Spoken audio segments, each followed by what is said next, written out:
할렐루야. 네, 우리 사교구 6조 예수가 하나님 영광 돌려서 감사합니다. 고맙습니다. 네.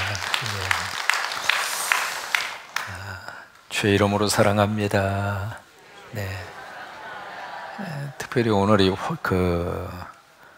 발렌타인데이 혹시 기억하셔요? 그런 날이에요. 그래서 이제 연인들끼리 서로 사랑을 주고받는, 또 한 달 지나면 3월 14일에 되면 또 화이트데이라고 그래서 이제는 또 주로 이제 오늘은 여성이 남성 연인들끼리 사랑을 주고받고, 또 3월 14일이 되면 남자가 여자한테 또 선물을 주고, 또 4월 14일이 되면 블랙데이라고 그래가지고 이것도 저도 못 받은 사람끼리 우리끼리 서로 주고받자. 그래서 이렇게 한 달마다 그렇게 무슨 데이가 그렇게 많습니다. 그 배우에는요, 참 묘하게도 좀 씁씁한 그 뒤에 배우가 있는데, 이게 다 사업하는 분들의 머리에서 나온 아이디어입니다. 이 초콜릿이 하도 안 팔리니까 어떻게 하면 이 초콜릿을 좀 팔 수 있을까 싶어가지고 그냥 그것을 잘 이용한 사람이 일본 사람들이에요. 그런 날이기도 합니다. 우리 새벽에 이사야 강의를 시작한 지가 작년 5월 29일 날 시작을 했으니까 오늘까지 해서 9개월 정도 새벽에 이사야 여행을 함께 했습니다. 오늘이 이제 마지막 결론입니다.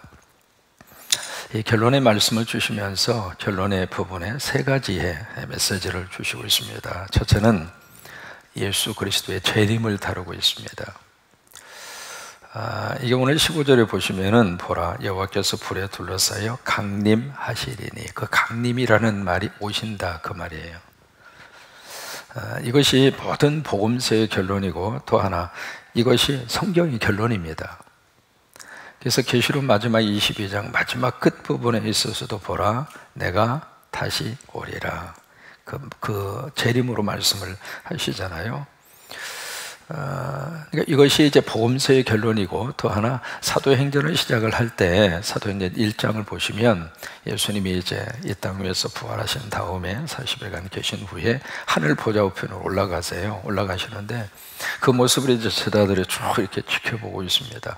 이제 바로 그 자리에 승천교회당을 지어놨는데 거기에 이제 그 바위가 하나가 있고요. 그 바위에 발자국이 하나 있어요. 그런데 그걸 설명하기를 이 발자국이 예수님이 올라가면서 남겨놓은 발자국이다.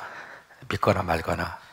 그래서 거기다가 이제 승천교회당을 이렇게 세워놨거든요. 세워놨는데 원래는 거기다 지붕을 만들지는 않았습니다. 왜? 예수님이 다시 오실 거니까. 그래서 하늘이 뻥 뚫려 보일 수 있도록 뻥 하고 그렇게 뚫려져 있어요. 그래서 이제 예수님이 하늘 보좌 우편에 올라가시니까 그 모습을 이렇게 지켜보고 있으니까 그때 이제 천사가 하는 말이 있습니다. 너희는 어찌하여 하늘을 바라보느냐. 너희 앞에서 하늘로 올려오신 이 예수는 너희가 본 그대로 다시 오시리라. 다시 오시리라. 이게 사도행전 1장의 말씀이거든요. 그러니까 바로 예수 그리스도의 재림을 바로 초대교회의 가장 중요한 메시지 가운데 하나로 시작한 거라 그 말이에요. 히브리서 10장 37절 기억하시나요? 잠시 잠깐 후면 오실 이가 오시리라. 그 잠시 잠깐, 그것이 바로 영어로는 just a moment 이라고 하는 말을 씁니다. 우리말로 번역하면 눈 깜빡할 사이입니다. 우리가 눈 깜빡 얼마나 걸릴 것 같아요? 잠시 잠깐.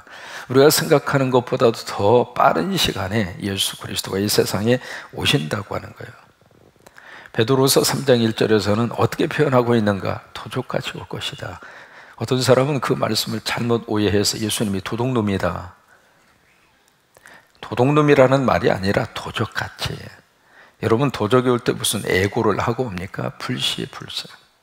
그런 것처럼 예수님이 언제 생각지도 않는 순간에 예수님이 세상에 오시게 되리라 라고 하는 그거예요. 여러분, 이 이사야를 마감하면서 왜 이 예수 그리스도의 재림으로 이 말씀이 결론을 삼고 있을까? 성도의 희망은 예수님의 재림이에요. 우리가 이 세상에 살고 있습니다마는 땅에 수없이 많은 문제와 수없이 많은 불합리한 일들, 그런 모든 일들을 누가 해결할 수 있을까? 여러분, 누가 이 핵에 대한 문제를 해결할 수 있을 것 같습니까? 한쪽에서는 핵을 치워라, 한쪽에서는 핵 이거 놓으면 우리는 다 죽는다. 누가 해결할 겁니까? 지금 우리 삶에서 여러 가지 많은 복잡한 문제들이 하루에도 수없이 많이 일어나고 있잖아요. 현대 조선수가 문을 닫더니 어제는 드디어 그렇게 염려했던 또 지행 군산의 공장문을 닫는다고 하는 소식을 들었잖아요. 예기치 않는 그런 사건과 일들이 수없이 많이 터지는 일 속에서 거기에 관계되어 있는 우리 교인들 생각이 가슴 속에 밀려와서 그 기사를 잊기가 힘들 정도로, 그게 우리가 지금 살고 있는 세상이라고 하는 거예요. 우리는 보장된 세상을 사는 것이 아니라 여러 가지 예기치 않는 그런 문제, 그런 사건, 그런 눈물, 아픔, 그런 것들을 가지고 우리들이 살고 있거든요. 그런 속에서 과연 누가 이 세상에 가장 중요한 모든 문제를 해결할 수 있는 그분이 누구인가? 예수 그리스도밖에 없어요. 주님이 오셔야 해결이 돼요. 그래서 성도의 희망은 예수 그리스도의 재림이에요. 주님이 오셔야 난폭한 문제도 해결할 수 있고 먹고 사는 문제도 편하게, 정말로 걱정 안 하고 먹고 살았으면 얼마나 좋겠어요. 직장도 안정되고 사업도 좀 안정이 되고 그랬으면 좋겠는데 우리 세상은 그렇게 우리의 삶을 포장해 주지를 않고 있어요. 그러니까 그 모든 것을 해결할 수 있는 방법은 예수 그리스도의 재림이에요. 성경은 예수 그리스도의 재림을 아주 중요하게 그렇게 다루고 있습니다. 구약을 보시면 예수님의 초림, 메시아의 오심에 대한 그 예언이 460절 나옵니다. 460번 나와요. 근데 신구약을 통틀어서 예수 그리스도의 재림에 대한 말씀은 그거보다도 훨씬 더 많아요. 2163절. 5배나 더 많아요. 그러니까 예수 그리스도 이 세상에 오시는 초림에 대한 말씀보다도 재림에 대한 말씀이 5배가 더 많아요. 우리는 그 예수 그리스도의 재림을 기대하고 살고, 주님이 이 세상에 오셨을 때에 우리의 눈물도 아픔도 삶의 걱정도 주님이 해결을 해 주시리라고 믿고, 우리 재림에 대한 분명한 믿음으로 우리의 신앙의 생활을 함께 할 수 있게 되기를 바랍니다. 그 다음에 두 번째로 다루는 결론이 있습니다. 그것은 세계 선교에 대한 문제입니다. 18절에 보시면은 내가 그들의 행위와 사상을 안다. 때가 이르면 문 나라와 언어가 다른 민족들을 모으리니 그들이 와서 나의 영광을 볼 것이다. 여기에 문 나라, 언어가 다른 민족, 그들을 모은다. 이게 바로 뭐냐면 세계 선교입니다. 그러니까 유대인들의 구원관하고 기독교의 구원관이 확 달라요. 유대인들의 구원관은 그냥 유대인으로 태어나면 구원받아요. 그게 유대인들의 구원관이에요. 그리고 유대인으로 태어나지 않는 사람은 구원받을 수가 없어요. 그래서 이스라엘의 시민권을 줄 때 가장 먼저 보는 것이 바로 뭐냐면 어머니가 유대인인가 아닌가, 그게 기준이에요. 아버지가 유대인이라 할지라도 어머니가 유대인이 아니면은 특별한 교육을 받아야 돼요. 그래야 이스라엘의 시민권을 줍니다. 근데 어머니가 유대인이면은 남자는 다른 나라 사람이라 하더라도 거기서 태어난 아이는 무조건 이스라엘의 시민권을 줍니다. 왜냐하면 모세를 통해서 그것을 확인한 거예요. 엄마의 사라에서 자란 자녀는 이스라엘 백성, 히브리 민족으로 길어낼 수 있는 힘이 어머니에게 있다, 그렇게 생각한 거예요. 그래서 이제 이스라엘은 목의 중심사입니다. 그래서 유대인으로 태어나는 순간에 이미 하나님의 백성이 됐고 하나님의 선택을 받은 백성이 됐기 때문에 유대인으로 딱 드는 순간 이미 구원받은 거예요. 그런데 이방인들에게는 구원이 없어요. 근데 여기 하나님께서 이 세계 선교에 대한 부분을 마지막 결론으로 그렇게 말씀을 하시고 있는 거예요. 문나라, 언어가 다른 민족들을 모을 것이다. 그래서 그들이 와서 나의 영광을 볼 것이다. 그들이 와서 이방인 가운데 하나님을 믿는 하나님의 백성들이 와서 하나님의 영광을 보리라. 그 다음에 19절에서도 같은 말씀을 그 부분에 하시고 있잖아요. 보세요. 나의 영광을 보지도 못한 먼 섬들로 보내린, 이게 파송이에요. 예수님의 이름으로 먼 나라로, 언어가 다른 곳으로, 그리고 타민족으로 복음을 가지고 파송받고 파송시키고, 이게 선교잖아요. 그래서 그 선교를 통해서 하나님 믿는 백성들이 하나님의 앞으로 막 몰려와서 그들이 나의 영광을 문 나라에 전파하리라. 여러분, 여기에 그들이 누구일까? 바로 여러분들이 되시고 우리 성광교회가 되시기를 바라고, 그래서 그들이 하나님 앞에 와서 하나님의 영광을 보도록, 우리는 그 하나님의 영광을 바라봤을 때, 볼 때 이 세상에서 그 어려움도, 이 세상에서의 모든 것도 이길 수 있는 힘이 거기서 나오는 거예요. 어제 우리 여신도회 반찬 사역 두 번째 하는데 첫 번째보다도 10가정 정도 더 늘었다고 그래요. 새벽기도 마치고 나서 그때부터 막 준비하시오. 어제 가서 보니까 반찬이 잔치 분위기, 명절 분위기 반찬 하셔서 다 이렇게 보는 순간 아이고 우리 구정 명절 생각나시겠구나. 그래서 이렇게 하시는 모습을 보면서 마음속에 그냥 그 사역이 억지로 하는 사역이 아니라 그냥 감사함으로, 그냥 행복함으로. 그래서 이제 바리바리 싸가지고 나가는 모습을 보면서 마음속에 하나님이 얼마나 행복해 하실까. 그것을 받는 분도 행복하지만 그 사역을 하는 분들도 행복하고, 그리고 우리 모두가 행복하니까 그 모습을 보는 하나님도 얼마나 행복해 하실까. 세상은 힘들어도 사랑으로 서로 그냥 잡아주고 서로 놀아먹으면 살 수 있어요. 아멘. 그러니까 서로 힘든 사람이 옆에 있으면은 같이 내 주머니에서 조금 꺼내놓고, 교회가 좀 꺼내놓고, 그렇게 하면 같이 견디고 살아갈 수 있어요.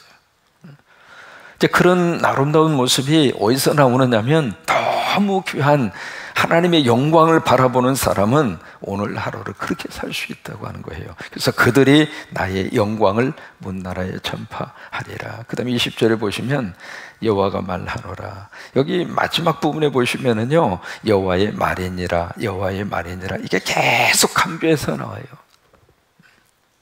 그러면서 여기에 이스라엘 자손의 애물을 깨끗한 그릇에 담아 여호와의 집에 드림같이 그들이 너희 모든 형제를 문나라에서 나의 성산 예루살렘으로 말과 수레와 교자와 노새와 낙타를 태워다가 하나님께 예물로 드릴 것이다. 그러니까 그 영혼을 하나님 나라로, 하나님의 귀한 전어로, 그래서 예수 믿는 하나님의 백성들이 세계 곳곳에서 하나님 앞에 쫙 나오는 그런 세계 선교를 통한 하나님의 거룩한 역사를 여기서 보고 있는 거예요. 마지막 세 번째로 새하늘과 새 땅으로 이사야의 결론을 삼고 있습니다. 22절이죠. 내가 지을 새하늘과 새 땅이 내 앞에 항상 있는 것 같지. 그래서 23절을 보시면 모든 혈육이 내 앞에 나와서 뭘 하리라? 예배하리라. 이게 성경의 결론이에요. 그러니까 성경의 결론은 천국입니다. 천국. 그러니까 하나님의 말씀의 마지막 결론은 천국이에요. 그래서 계시록의 마지막 결론도 천국입니다. 그래서 계시록 21장, 22장 새하늘과 새 땅이잖아요. 그러니까 결국 뭐냐면 하나님이 우리들에게 주시는 가장 믿음의 궁극적인 신앙생활을 통해서 하나님이 주시는 너무 귀한 믿음의 가장 중요한 목적은 천국이라고 하는 거예요. 이 세상이 아닙니다. 예수 믿고 하나님 우리를 축복하시고 예수 믿고 우리 가정을 붙들어 주시고, 그것은 천국을 가기 위한 믿음의 사람들에게 허락하시는 하나님의 은혜의 작은 한 부분일 뿐이에요. 그러니까 살다가 보면 건강하게 살 수도 있고, 또 병 때문에 평생을 고생할 수도 있고, 살다가 보면은 자녀들이 말을 잘 들을 수도 있고 그렇지 않을 수도 있고. 여러분 그렇잖아요. 경제적으로 좀 여유가 있을 수도 있고 경제적으로 힘들 수도 있고. 근데 살다가 보면 그런 과정들은 수없이 많이 있습니다만은 예수 믿는 사람의 가장 중요한 목적은 땅이 아니에요. 천국이에요, 천국. 그러니까 예수님이 이 세상에 오셔서 십자가를 지신 이유는 이 세상에 70년, 80년 짧은 인생을 건강하게 살기 위해서, 그 목적을 위해서 십자가 지신 게 아니에요. 그럴 수도 있고 안 그럴 수도 있어요. 그것은 중요한 것은 우리가 예수 믿고 구원받고 천국의 백성이 돼서 천국으로 갈 수 있도록. 그래서 예수님이 가장 먼저 하신 설교는 천국이에요. 땅이 아닙니다. 땅에서 좋은 직장 가지고 좋은 여자 만나서 행복한 가정을 이룩하고 자녀 낳고 그렇게 편하게 살아라.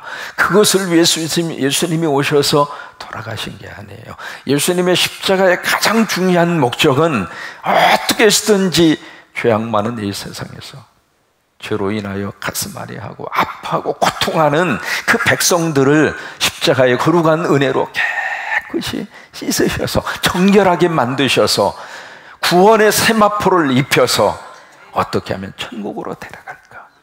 이게 예수님의 목적이라고 하는 거예요. 아멘. 그러니까 그것을 딱 목적으로 놓고 여기서는 하루하루는 그 믿음으로 우리가 사는 거예요. 믿음으로. 그걸 놓치면은 우리가 땅의 것 때문에 믿음이 자꾸 출렁거리는 거예요. 좀 뭔가 경제적으로 하나님께서 도와주시면 하나님이 계신 것 같고, 그렇지 않으면 하나님이 내 곁을 떠난 것 같고, 몸이 좀 건강하면 하나님이 나를 사랑한 것 같고, 좀 감기라도 걸리면 하나님이 나 버린 것 같고, 왜 그런 생각 속에 우리들이 사로잡히게 되는가? 믿음에 대한 기준이 땅이니까 그래. 땅이니까. 그게 아니라고 하는 거예요. 한번 하실까요? 믿음의 기준은 하늘이다. 다시 한번, 믿음의 기준은 하늘이다. 그래서 이사야의 마지막 결론도 새 하늘과 새 땅, 천국. 여러분, 천국을 딱 보고 이번 명절도 어깨 펴고 그렇게 당당하게 이 명절도 행복하게 지내셨으면 좋겠어요. 있을 수도 있고 없을 수도 있고요. 잘 살 수도 있고 못 살 수도 있고요. 예수 잘 믿고 신앙생활 잘 하더라도 경제적으로 평생을 힘들게 살 수도 있어요. 예수 안 믿어도 돈 많이 벌고 그렇게 살 수도 있어요. 그게 기준이 아니라고 하는 거예요. 그래서 우리가 천국을 딱 보면서 천국을 믿음의 가장 중요한 목적으로 삼고 그렇게 하루하루는 믿음으로 승리하고 사는 하나님의 귀한 백성들이 다 되시기를 주의 이름으로 축원합니다. 우리 천상병이라고 하는 시인 기억하시나요? 이 땅에 살면서 참 힘들고 어렵게 살았던 사람이야. 거지처럼 살았던 사람이 천상병시예요. 그분이 남긴 시 가운데 귀천이라고 하는 시가 있습니다. 한번 들어보셔요. 나 하늘로 돌아가리라. 새벽비와 닿으면 쓰러지는 이슬 더불어 손에 손을 잡고 나 하늘로 돌아가리라. 노을빛 함께 단 둘이서 기슭에서 놀다가 구름 손짓하면은 나 하늘로 돌아가리라. 아름다운 이 세상 소풍 끝내는 날 가서 아름다웠다라고 말하리라. 거기에 참 두 가지 너무 인상적인 부분. 첫째, 인생은 소풍이구나 라고 하는 거예요. 우리가 좋은 장소 가서 소풍 가서 아름다운 자연 속에서 뛰어놀다가 저녁이 되면 집으로 돌아가는 것처럼 우리도 이 세상에 잠시 소풍 와서 놀다가 하나님이 부르시면 아멘 하고 천국에 가서 하나님과 영원히 사는 거예요. 그래서 인생의 소풍을 끝나고 하나님 앞에 딱 서는 순간, 히브리서 9장 27절이잖아요. 그 앞에 서는 순간 하나님 우리를 칭찬하고 하나님의 상급으로 우리에게 면류관을 씌워 주시고 그것을 보고 신앙생활하는 거예요. 그러니까 인생은 소풍이라고 하는 거예요. 소풍. 잠깐이에요. 좋은 것도 잠깐이고 슬픔도 고통도 잠깐이고.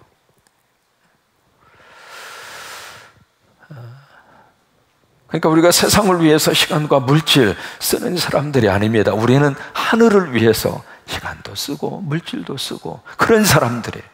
그런 사람들. 그래서 인생 소풍 마치고 가는 날 하나님 앞에 딱 서는 순간 하나님 때문에 세상을 사는 동안 아름다웠습니다. 그 말을 할 수 있는 하나님의 사람들이 다 될 수 있게 되기를 주의 이름으로 축원합니다. 그래서 이사야 마지막 결론입니다. 세 가지의 메시지로 이사야는 결론을 내고 있습니다. 첫째로 예수 그리스도의 재림을 다루고 있고, 두 번째는 세계 선교를 다루고 있고, 세 번째는 새 하늘과 새 땅, 천국을 다루고 있다고 하는 것. 이것이 성경의 결론이고 이것이 예수 믿는 사람들의 궁극적인 결론이라고 하는 것. 꼭 마음속에 기억하시고 그렇게 이사야서를 잘 마음에 기억하셨으면 좋겠습니다. 9개월 동안 함께 해 주셔서 감사하고 이제 내일 새벽 기도하고 우리 명절로 들어가겠고요. 금요일 날은 새벽 기도, 금요 성령 집회가 없다고 하는 거 기억하시고 가족끼리 모여서 예배로 그렇게 보낼 수 있기를 바랍니다. 이제 다음 월요일부터 우리가 새벽 기도 뭘 하죠? 청중권 주제를 한번 해보실까요? 성광 회복의 주인공은 바로 누구? 나. 그래요. 스가랴를 함께 만나게 되는데 스가랴 14장밖에 되지 않는 성경입니다만은 꼭 들으셔야 할 성경입니다. 1장부터 14장까지 강해를 통해서 쭉 들으셔야 스가랴를 통해서 주시는 하나님의 메시지를 제대로 마음에 담을 수 있습니다. 내가 필요한 구절만 읽고 끝나면 전체 문맥을 이어가기가 힘들어요. 그래서 다음 월요일부터 이 새벽에 총진군 함께 명절 잘 보내시고 명절 때 맛있는 거 많이 잡수시고 에너지를 비축한 다음에 그 에너지를 새벽 기도에다가 쏟는 거예요. 그 에너지를 엉뚱한 데 갖다 쏟으면 안 되잖아요. 그러니까 잘 잡수세요. 전도 잡수시고 부시게도 잡수시고 열심히 잡수셔서 살을 좀 찌우세요. 그리고 나서 그 에너지로 다음 월요일부터 새벽에 총진군에 갖다 쏟아 부으시기를 바랍니다. 다시 한 번만 주제 고백하실까요? 성광